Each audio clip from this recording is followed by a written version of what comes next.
Se você está escrevendo apenas para quem tem 100% da capacidade cognitiva, é hora de você repensar os seus conceitos. Olá pessoal, eu sou o Rodolfo Domingos e esse aqui é o Histórias ao Cubo, o seu canal de escrita criativa. Hoje o assunto é um pouco mais sério, eu até tenho medo de falar alguma coisa errada, mas eu também entendo que esse é um assunto que precisa ser trazido para a discussão. E eu tô falando de acessibilidade do texto para pessoas que não enxergam. Hoje em dia existem tecnologias de leitura de tudo que está na tela para pessoas que são cegas, só que isso é feito por uma máquina, então ela entende muito bem aquilo que é objetivo, aquilo que é informação, mas tudo aquilo que é subjetivo é mais difícil da máquina entender. Então é aí que você precisa, como redator, entrar com seu papel. E para aquela pessoa que está consumindo o texto sem toda a dinâmica da leitura ocular, a experiência vai ser um pouco diferente. E eu vou dar aqui alguns exemplos de como tornar esse tipo de escrita mais eficaz, mas antes, deixa uma curtida aqui nesse vídeo e se inscreve aqui no canal se você ainda não é inscrito. Aliás, se você ainda não se inscreveu, o que é que você está esperando? Vai querer perder os próximos vídeos? Não, né? Então é só clicar no botãozinho vermelho que está aqui embaixo.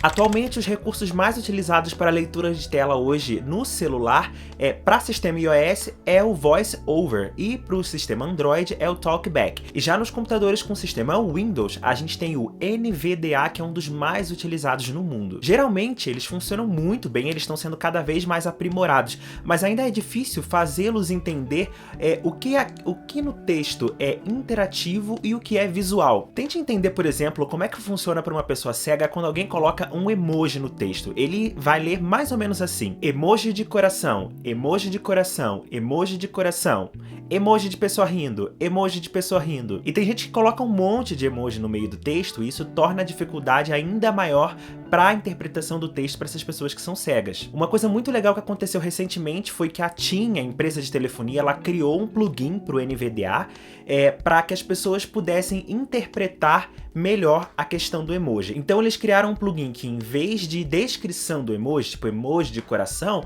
na verdade a pessoa passa a ouvir um som do emoji, o emoji de uma forma sonora. Então quando a pessoa coloca lá vários corações, ela vai ouvir um tum-tum, tum-tum. Ou quando tem um emoji de risada, ela vai ouvir a risada. E isso torna muito mais vivo o texto. Eu vou deixar aqui na descrição do vídeo o link para vocês entenderem como é que isso funcionou, porque é genial e é um recurso muito bacana e tem experiências das pessoas utilizando, foi bem legal de assistir. Mas claro que quando a gente fala de acessibilidade, a gente não está falando só de emoji, né? Existem outras coisas que são muito visuais pra gente, quando tá num texto, que também é difícil pro programa interpretar. Por exemplo, marcação de texto com cor, colocar negrito, colocar itálico, mudar uma fonte para colocar um destaque, colocar uma imagem, colocar um hiperlink. E ao ler um texto, uma coisa que as pessoas cegas não conseguem fazer, como as pessoas que enxergam, é justamente pular para a parte que mais lhe interessa. Então existe um recurso assim nesses programas, só que para isso a gente tem que quebrar o texto de uma forma bem inteligente. Por exemplo, utilizando subtítulos para separar o texto, para separar as seções. Então, existem códigos que podem ser colocados na programação justamente para o programa pular para a parte que a pessoa quer.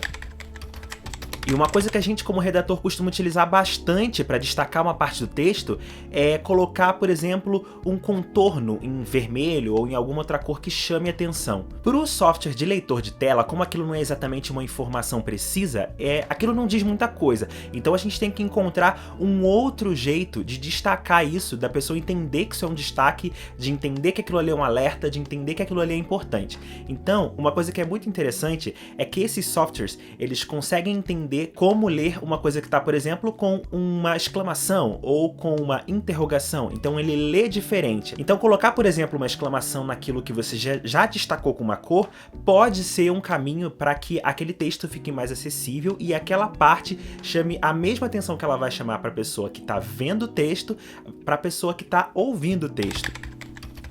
Mas e o que fazer, por exemplo, no caso de uso de imagem? Existem imagens que elas são ilustrativas e tem imagens que são mais decorativas. Essas que são decorativas, elas causam uma confusão para aquela pessoa que está ouvindo o texto, porque aquilo ali vai ser descrito pelo software. E é para isso que hoje em dia, quando você vai colocar uma matéria no site, quando você vai colocar a imagem, existe a opção de colocar o texto alternativo ou o texto alt, que é aquilo que vai descrever a imagem justamente como ela é.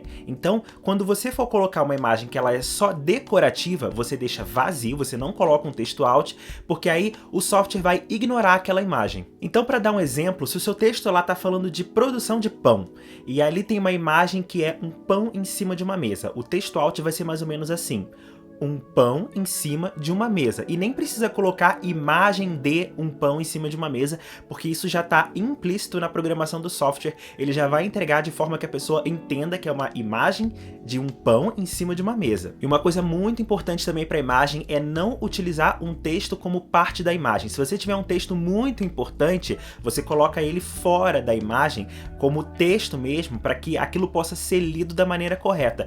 Isso já é uma política que inclusive vem sendo utilizada até para criação de anúncio dentro das redes sociais, que muitas vezes eles são entregues melhor se eles não tiverem uma imagem dentro do texto. Por exemplo, o McDonald's usa bastante anúncio sem texto em cima da imagem. Agora, falando de link, os links também precisam ser bem descritivos e da maneira correta para que a pessoa entenda para onde que aquilo vai levar e se vale a pena sair daquela página para ver a outra coisa. Então, continuando dando um exemplo aqui sobre a página de pão, você lá tá falando sobre a propriedade de pão, de repente você fala sobre pão francês, e aí você quer colocar um link sobre a história do pão francês. O link tem que estar mais ou menos assim: veja aqui a história do pão francês, porque isso descreve o que é, onde é que tá, para onde que vai levar, que informação que vai ter ali. Então, utilizar coisas muito genéricas como um clique aqui e saiba mais ou um leia mais, isso não é recomendado para a acessibilidade. Outra coisa que é muito comum e que na verdade não se faz isso nem para pessoas que leem normalmente é colocar o URL inteiro como link. Isso fica, além de ficar feio no texto, isso não é nada usual, porque o software de leitura de tela, ele vai ler letra por letra e aquilo vai ficar muito confuso, até porque são coisas muito extensas e que não dizem nada. Então você coloca justamente a frase que descreve o link, o que é, para onde que vai, e coloca um hiperlink. Então você associa um link àquele título, como geralmente a gente já faz mesmo, para ficar bonitinho no texto. E uma última coisa sobre links: hoje em dia os redatores são muito orientados a colocar um link para abertura numa nova janela, ou seja, vão abrir duas janelas do mesmo site. Só que isso pode causar uma confusão para quem não está enxergando a divisão de janelas. Então é preciso encontrar uma forma de avisar para aquela pessoa que vai ser aberto numa nova janela, ou colocar dentro da mesma janela. Por isso que para acessibilidade, acho que quanto menos link é melhor, porque isso ajuda a manter o foco e a não criar uma confusão de coisas abertas que podem dar uma informação completamente distorcida para a pessoa. E a última coisa que eu vou falar aqui é uma coisa que tem bombado nas redes sociais, várias marcas já têm feito isso, de marcas grandes a marcas pequenas, que é a hashtag para cego ver, que é uma descrição pura daquilo que tá na imagem do post. Mas para fazer isso é preciso ter um jeitinho, é preciso saber como fazer, porque pensa que a pessoa não tá enxergando e ela não vai ver claramente aquilo ali. Então você tem que passar o mais próximo possível de descrever o que tá na imagem. E a primeira dica é fazer a descrição a partir do movimento esquerda, direita e cima, embaixo, porque esse é o jeito que nós ocidentais lemos as coisas. Então comece sempre da esquerda para a direita e na direção de cima para baixo. Segunda coisa é descrever as cores. Você tem que dizer se a imagem está em preto e branco, se ela está colorida, se ela está sépia, se ela está saturada, mas não precisa ser redundante. Então, se você vai dizer que na imagem tem uma mulher de vestido verde diante de um fundo vermelho, você não precisa dizer que ela é colorida, porque basta essa imagem da mulher do vestido verde diante de um fundo vermelho. A terceira coisa é não fazer julgamento, não utilizar adjetivos demais. Se a coisa é bonita, se a coisa é feia, se a coisa é encantadora, se a coisa é grotesca, isso você tem que deixar pro julgamento da pessoa que tá ouvindo aquele texto. E a quarta dica é narrar as coisas na ordem como elas acontecem, ou seja, narrar por etapas. Você vai causar uma confusão muito grande se você ficar descrevendo uma coisa lá do começo, e aí você descreve uma coisa do meio, depois você volta para uma coisa que está no começo da imagem. Então narre as coisas por etapas. Etapa 1, etapa 2, etapa 3, até você descrever o que está no final da imagem. Eu sei que esse assunto tá longe de ser esgotado, essa questão da acessibilidade dentro da internet é uma coisa que vai ficar cada vez mais sofisticada, mas é importante que todos os produtores de conteúdo comecem a se preocupar com isso, comecem de algum lugar. Então, na hora de escrever o seu próximo texto, pense em como ele vai atingir todas as pessoas. Eu vou ficando por aqui e até o próximo vídeo.